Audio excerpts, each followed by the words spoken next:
है माँ, आज फिर ये गोभी की सब्जी बना दी। तुम जानती हो ना मुझे ये पसंद नहीं, इसकी बदबू मेरे सिर में चढ़ती है। मेरे लिए कुछ बढ़िया सा पनीर का बनाओ, आप जानती हो ना मुझे पनीर पसंद है। हाँ हाँ, जैसे तू किसी महल की राजकुमारी है ना जो तुझे पनीर पसंद है। वो तो तेरे बाबा जिस डेयरी में काम करते हैं वहाँ से कभी कभार बचा कुचा पनीर मिल जाता है, नहीं तो तुझे मिलने लगे ये पनीर। ब्याह कर जाएगी ना तब पता चलेगा तुझे। ऐसे ही समय बीता और बीतते समय के साथ गांव के एक छोटे कस्बे में नेहा की शादी हुई। नेहा मायके में नखरे करने वाली लड़की थी, जैसे तैसे उसके बाबा उसकी फरमाइश पूरी कर देते थे, लेकिन अब ससुराल में आकर उस गांव के देसी ठाट बाट में खुद को डालना था। उसकी शादी अनुज से हुई। अनुज के परिवार वालों को खाने पीने का बड़ा शौक था, खासकर गोभी के समोसे का। जब भी कोई मेहमान आता या घर में त्योहार होता, ससुराल में समोसे जरूर बनते। एक रोज, नेहा बहू जरा रसोई में आओ, आज समोसे बनाने हैं। अरे मैं तो समोसा बाहर होटल से ही खाती थी, ये घर पर कैसे बनाऊंगी। वो घबराते हुए रसोई में गई और धीरे से बोली, अब माँ जी मैंने कभी घर पर समोसे बनाए ही नहीं, तो मुझे नहीं पता ये कैसे बनते हैं। कोई बात नहीं, आज सीख जाओगी। हमारे घर की बहुएं जब तक गोभी का समोसा ना बनाए तब तक उन्हें पूरा घरवाली का दर्जा नहीं मिलता।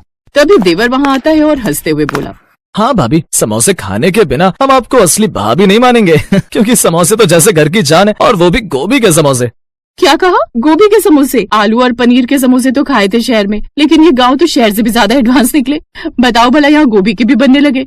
अब घर की सभी औरतें जैसे उसकी जेठानी, सास और नेहा तीनों समोसे बनाने में जुट गई। जेठानी ने गोभी कद्दूकस की, साथ ही अदरक लहसुन पीसा। माँ जी इसमें कितनी मिर्च डालें? बहू ज्यादा डाल दो तभी तो मजा आएगा। तभी ससुर जी भी आ गए और हंसते हुए बोले, अरे रे, अगर बहुत मिर्ची डाली तो हम बूढ़ों का क्या होगा, पेट में आग लग जाएगी। सास ने तुरंत जवाब दिया, अरे आप तो बस बहाना ढूंढते हैं, 2 कटोरी दही खाते हैं फिर भी सब पच जाता है। नेहा बहू तू जल्दी से आटा गूंथ ले। हैं? मैं माँ जी? हाँ बहू, तू सीखेगी तभी तो आगे बना पाएगी, और वैसे भी ये तेरी पहली रसोई है तो तेरा हाथ तो लगना जरूरी है इसमें। चल अब आटा गूंथ। जी माँ जी। नेहा ने जैसे तैसे आटा गूंथा, फिर पहली बार समोसे बेलने की कोशिश की, पर समोसा तिकोना बनने की बजाय गोल गोल पराठे जैसा दिखने लगा। ये देख उसका देवर मजाक उड़ाने लगा, भाभी ये समोसा है या यूएफओ उड़न तश्तरी? माँ ऐसे समोसे खाएंगे ना सीधा आसमान में पहुँच जाएंगे। चुप रहिए देवर जी, यूँ किसी का मजाक उड़ाना ठीक बात नहीं। और जब आपकी दुल्हनिया आएगी ना तब देखेंगे वो कैसे बनाती है समोसे। इसलिए तो मैंने पहली माँ से बनाना सीख लिए थे, ताकि मेरी पत्नी को ना भी आए तो मैं सिखा दूँ। उसकी बात सुनकर सभी खिलखिलाकर हंसने लगते। फिर सास ने समझाते हुए कहा, देखो बहू, ऐसे मोड़ना होता है और फिर ऐसे इसमें गोभी का मसाला भरना होता है। सास ने तुरंत एक सुंदर समोसा बनाकर दिखाया। नेहा ने बार बार कोशिश की, आखिरकार उसका समोसा ठीक ठाक आकार में बन गया। हे भगवान, ना जाने ये लोग कैसे ये गोभी के समोसे खाते हैं, मुझे तो इसकी स्मेल ही अजीब लग रही है। फिर धीरे धीरे समोसे तलकर तैयार हुए। रसोई में महक फैल गई। नेहा ने पहली बार समोसे ससुराल वालों के सामने परोसे। अब देखिए ये मैंने बनाया है, कैसा लगा? ससुर ने समोसा काट कर चखा और बोले, वाह बहू, मजा आ गया। अब तो तुम्हारा नाम समोसा रानी रख देना चाहिए। देवर ने मुंह बनाते हुए कहा, अरे नहीं, इतना मत बढ़ाइए, भाभी ने तो इसमें नमक थोड़ा कम डाल दिया है। सच? नमक कम है? नहीं नहीं, नमक ठीक है, ये तो बस चिढ़ाने के लिए बोल रहा है। भाभी अब तो रोज समोसे बनवाऊंगा, वो भी गोभी के। अरे बहू तू क्यों खड़ी है, तू भी साथ में बैठकर गोभी के समोसे खा। गोभी की सब्जी तो आज तक निकली नहीं गई और ये समोसे कैसे खाऊं? हे भगवान मेरी रक्षा करना। अब जैसे तैसे उसने एक समोसा अपने मुंह में डाला। क्या हुआ देवरानी जी, अच्छा नहीं लगा क्या? नहीं नहीं, अच्छा है, बढ़िया है। मैंने तो पहली बार गोभी के समोसे खाए हैं। वो क्या है ना, हमेशा आलू या पनीर के ही खाए हैं। कोई बात नहीं बहू, तुझे भी धीरे धीरे आदत पड़ जाएगी। पहले बड़ी बहू भी नहीं खाती थी, लेकिन आज इसके फेवरेट बन गए हैं। लेकिन अब तू परिवार में आ गई है ना, तो तू भी सब खाना सीख जाएगी। और ये तो हमारे परिवार की रीत है, यहाँ कोई भी त्योहार हो या घर में कोई मेहमान हो, हमारे यहाँ यही बनते हैं। हे भगवान, इसका मतलब ये गोभी की बदबू मुझे हमेशा परेशान करेगी। नेहा को उस घर में आए हुए कुछ दिन बीत जाते हैं। एक रोज बाहर जोरों की बारिश हो रही थी। नेहा का पति ऑफिस से घर लौटा। नेहा यार, मैं पूरी तरह भीग गया और भूख भी बहुत जोरों की लगी है। एक काम करो, जल्दी से गर्मा गर्म गोभी के समोसे तल दो चाय के साथ। हे भगवान, फिर वही बदबू, हालत खराब हो जाएगी मेरी। नेहा नाक पर कपड़ा बांधकर जैसे तैसे गोभी के समोसे बनाती है। आग लगी इस गोभी को, खत्म होने का नाम ही नहीं ले रही। बुआ जी को भी क्या जरूरत थी हमारी शादी में इतनी सारी गोभी गांव से लाने की, खुद तो यहाँ पकड़ा कर चली गई। जब तक ये खत्म नहीं होंगे ये लोग गोभी के समोसे ही बनवाते रहेंगे। नेहा गोभी के समोसे बनाकर अपने पति को देती है। इतने में देवर भी वहाँ आ जाता है और वो भी समोसे खाने की डिमांड करता है। वो फिर से रसोई में जाकर जैसे तैसे नाक पर कपड़ा बांधकर समोसे तलती है। हद है, जब देखो तब गोभी के समोसे उठाकर बना कर दो। इस घर को सड़ा रखा है इन्होंने गोभी की बदबू से। ये मुफ्त की गोभी न जाने कब तक हमें खानी पड़ेगी। अब ऐसा क्या करूँ कि सांप भी मर जाए और लाठी भी ना टूटे। फिर एक रोज वो सब किसी काम से बाहर जाते हैं तो नेहा सब्जी सड़ाने वाली दवाई लेकर उसमें छिड़क देती है और एक साथ सारी गोभी खराब हो जाती है। अगले दिन नेहा बहू, कल तो संडे है, तो ऐसा करना, नाश्ते में गोभी के समोसे बना लेना। वो तो अब नहीं बन पाएंगे पापा जी।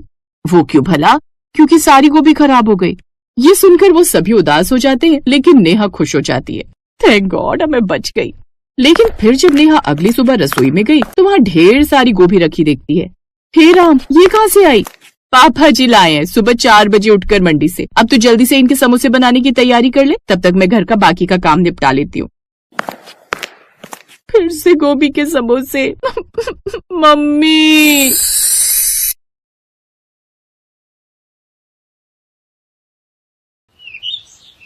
नागपुर शहर के बाजार में रोजाना सुबह मालती कढ़ी चावल समोसे का ठेला लगाती थी। मालती बहुत गरीब थी। घर में कमाने वाली वही थी। पति बीमार रहता था। 2 बच्चों की देखभाल और घर की सारी जिम्मेदारी मालती के ऊपर थी। नागपुर शहर में कढ़ी चावल समोसे के बाजार में और भी ठेले लगते थे, पर मालती के हाथ के कढ़ी चावल समोसे बहुत ही टेस्टी होते थे, जिस वजह से रोजाना मालती इतनी कमाई कर लेती थी जितने से उसके घर का गुजारा हो जाता था। एक दिन मालती ने जब अपना ठेला लगाया तो थोड़ी देर बाद दोपहर में लगभग 1 से 2 बजे के बीच उसके ठेले पर एक बूढ़े पति पत्नी आए। ऐसा लग रहा था मानो वो बाजार में काफी देर घूमकर और सामान खरीद कर आ रहे। दोनों बहुत हंसमुख लग रहे थे। बेटा जी, 2 बढ़िया सी प्लेट कढ़ी चावल समोसे की लगा दो। हमारी मैडम इतनी देर से बाजार में घूम घूम कर थक गई हैं। बिल्कुल अंकल जी, आंटी जी, आप यहाँ बैठो आराम से इस स्टूल पर। मैं अभी आप दोनों के लिए कढ़ी चावल समोसे की प्लेट लगा देती हूँ। कितना टाइम हो गया बेटा इस ठेले को लगाते हुए? पहले तो तुम्हें इस साइड कभी नहीं देखा। आंटी जी, 6 महीने हुए ठेला लगाते हुए। पहले सब्जी बेचा करती थी पर उसमें इतनी कमाई नहीं थी। फिर सोचा कढ़ी चावल समोसे का ठेला लगा लूं, तो अभी पिछले 6 महीने से यही लगा रही हूँ। बहुत बढ़िया बनाए, मजा आ गया। इतने स्वादिष्ट कढ़ी चावल समोसे तो पहली बार खा रहे हैं। हाँ, सचमुच बहुत स्वादिष्ट बनाए हैं बिटिया। सुनो जी, क्यों ना हम 50वीं सालगिरह पर जो आप और मैं अपने सभी दोस्तों को बुला रहे हैं, तो मालती के हाथ के बने हुए कढ़ी चावल समोसे कैसे रहेंगे? मालती को ही बोल देते हैं, जितनी प्लेटें चाहिए होंगी हम बनवा लेंगे। विचार तो अच्छा है मालती बेटा। हमारी 50वीं सालगिरह पर हमें वैसे भी कुछ न कुछ बनवाना ही था, तो क्यों ना तुम्हारे हाथों के कढ़ी चावल और समोसे ही बनवा लें। बहुत बढ़िया और स्वादिष्ट डिश है, हमारे दोस्तों को जरूर पसंद आएगी। अगले महीने की 12 तारीख हमारी शादी की सालगिरह होगी। हम तुम्हें 9 या 10 तारीख को बता देंगे। एक काम करो जी, थोड़े एडवांस दे जाओ, बनवाना तो है ही हमने। हाँ, ये ठीक रहेगा मालती बेटा। ये 5000 रुपए रख लो और ये हमारा मोबाइल नंबर है। वैसे तो हम तुम्हें खुद फोन कर लेंगे, पर एक बार फिर भी तुम हमें फोन करके याद दिला देना। ठीक है अंकल जी, मैं याद रखूंगी और मेरे काम में कोई कमी नहीं आएगी। बहुत बहुत धन्यवाद। बूढ़े पति पत्नी चले गए। उस दिन मालती बहुत खुश थी। घर जाकर उसने अपने पति को ये बात बताई। ये तो बहुत खुशी की बात है मालती। सचमुच वो सज्जन कितने अच्छे हैं जो तुम्हें इतना बड़ा ऑर्डर दे गए। पर अगर मैं ठीक होता तो इस काम में तुम्हारी मदद कर देता। तुम अकेले ही इतनी मेहनत करती रहती हो। कोई बात नहीं, अब देखना जब मेरे पास पैसे इकट्ठे हो जाएंगे ना, तब मैं तुम्हारा एक अच्छे से अस्पताल में इलाज करवाऊंगी। फिर तुम बिल्कुल ठीक हो जाओगे। फिर तो हम दोनों साथ मिलकर ये काम करेंगे। बस अभी मैं अंकल आंटी की 50वीं सालगिरह पर अच्छे से ये काम कर लूं। क्या पता उनके यहाँ आए मेहमानों को मेरा काम पसंद आ जाए और मुझे और ऑर्डर मिलने लगे। अगले महीने मालती अंकल आंटी के फोन का इंतजार करने लगी, पर उनकी सालगिरह से एक दिन पहले भी कोई फोन नहीं आया तो मालती परेशान हो गई। अंकल आंटी तो कह रहे थे कि कल उनकी शादी की 50वीं सालगिरह है, पर अभी तक उनका कोई फोन नहीं आया। उन्होंने तो मुझे एडवांस भी दे दिया था। अरे अंकल आंटी का तो फोन ही नहीं मिल रहा। कहीं मेरे फोन में रिचार्ज तो खत्म नहीं हो गया। अरे मदन, तेरे पास तो बढ़िया वाला फोन है ना, जरा एक काम कर ये नंबर मिला दे। मालती के ठेले के पास ही मदन गोलगप्पे पाव भाजी का ठेला लगाता था। मालती ने उसे नंबर मिलाने के लिए कहा। मालती दीदी, व्हाट्सएप कॉलिंग मिल रहा है, लगता है अंकल आंटी विदेश में है। ये लो घंटी जा रही है, आप बात कर लो। हेलो, नमस्ते अंकल जी, मैं मालती बोल रही हूँ। आपका फोन नहीं आया और मैं अपने फोन से मिला रही थी तो मिल नहीं रहा था। ये साथ में मदन है ना, इसने अपने फोन से मिलाया। मालती, अच्छा हुआ तुमने हमें कॉल कर लिया। हम यहाँ पर बहुत परेशान हैं। मैं तुम्हें सब सच बताता हूँ। देखो मालती, हम अपने बेटा बहू के कहने पर उनके साथ विदेश आ गए थे। बहू हमें बहला फुसला कर अपने साथ यहाँ ले तो आई, पर हम यहाँ खुश नहीं हैं। हमें बहू ने नौकर बनाकर रखा हुआ है। यहाँ विदेश में नौकर नहीं मिलते, इस वजह से हमें नौकरों की तरह काम करना पड़ता है। खुद मेरा बेटा और बहू काम पर चले जाते हैं, पीछे से सारे घर का काम मैं और तुम्हारी आंटी करते हैं। हमें यहाँ नहीं रहना। मैं अपने दोस्तों को कुछ नहीं कह सकता, उनसे क्या कहूंगा? उनके सामने मैं कुछ बोलना नहीं चाहता। मैं उन्हें सच नहीं बता सकता। मालती, हमारा एक काम कर दो, हमारे लिए कहीं से टिकट का इंतजाम कर दो, मैं वहां आकर तुम्हें पैसे दे दूंगा। यहाँ हमारे पास पैसे भी नहीं है। हमारे ऊपर बड़ी मेहरबानी होगी, हमारी मदद करो मालती। हमें अपने भारत लौटना है, अपने घर। मालती, और यहाँ नहीं रहा जा रहा। हमारी मदद करो मालती बिटिया, हमारी मदद करो। घबराओ नहीं आंटी, मैं कुछ करती हूँ। अंकल, मैं जल्दी टिकट का इंतजाम करती हूँ। फोन कट जाता है। मालती की आंखों में आंसू आ जाते हैं। वो बुजुर्ग दंपति की परेशानी को समझ रही थी। अब उसके पास एक ही रास्ता था कि वो किसी भी तरह उन्हें भारत लाने के लिए टिकट की व्यवस्था करे। मालती इधर उधर से उधार पर पैसे लेकर अंकल आंटी के लिए टिकट बुक करती है और मदन के फोन से उन्हें टिकट भेज देती है। संजय, अब हम यहाँ नहीं रहेंगे। मैं और तेरी माँ जा रहे हैं। कैसे जाओगे? आपके पास तो वापसी की टिकट भी नहीं है। और हम आपको टिकट के लिए पैसे देंगे नहीं। इससे जब तक आपकी टिकट नहीं होती तब तक आपको यहीं रहना होगा। ये आपकी मजबूरी है। हमारी टिकट का इंतजाम हो गया है बहू। तुम क्या सोचते हो हमारे भारत में हमारी मदद के लिए कोई नहीं है? हमारे भारत में परेशानी के समय रिश्तेदारों से ज्यादा जान पहचान वाले काम आते हैं। है हमारी एक बेटी जिसने हमारी टिकट करती है। सुनो जी, सामान पैक कर लिया है, चलो, हमारा फ्लाइट का टाइम हो रहा है। आज के बाद हमारा तुम दोनों से कोई मतलब नहीं। तुम दोनों ने हमारा बहुत दिल दुखा लिया। हम दोनों पति पत्नी के जितने भी दिन बचे हैं अपने देश में रहकर गुजारेंगे, लेकिन तुम्हारे पास कभी नहीं आएंगे।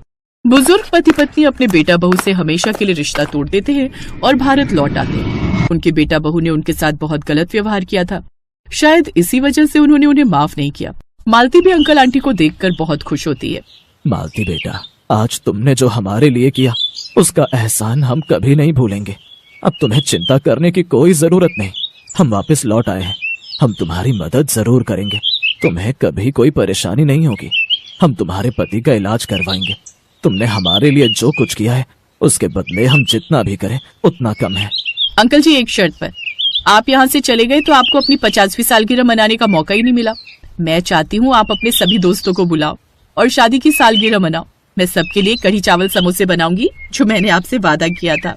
मालती की बात सुनकर अंकल आंटी की आंखों में आंसू आ गए। उनके अपने बेटा बहू ने तो उनकी खुशियों के बारे में कुछ सोचा ही नहीं था और मालती पराई होकर भी उनकी खुशियों के बारे में सोच रही थी। बूढ़े दंपति के सहयोग से मालती की जिंदगी में भी बहुत बदलाव आया। उन्होंने उसकी बहुत मदद की। मालती के पति का इलाज करवाया, पैसों की भी मदद की। मालती के कढ़ी चावल समोसे की बिक्री बढ़ाने में उन्होंने पूरा सहयोग दिया। धीरे धीरे मालती ने पैसे कमाकर ठेले से दुकान बना ली। मालती को उसकी अच्छाई का फल मिला। कहते हैं, जब हम किसी के साथ अच्छा करते हैं तो बदले में हमारे साथ भी अच्छा ही होता है। इसलिए सदैव सबका अच्छा सोचो, तो कभी न कभी हमें उस अच्छाई का फल मिल ही जाता है।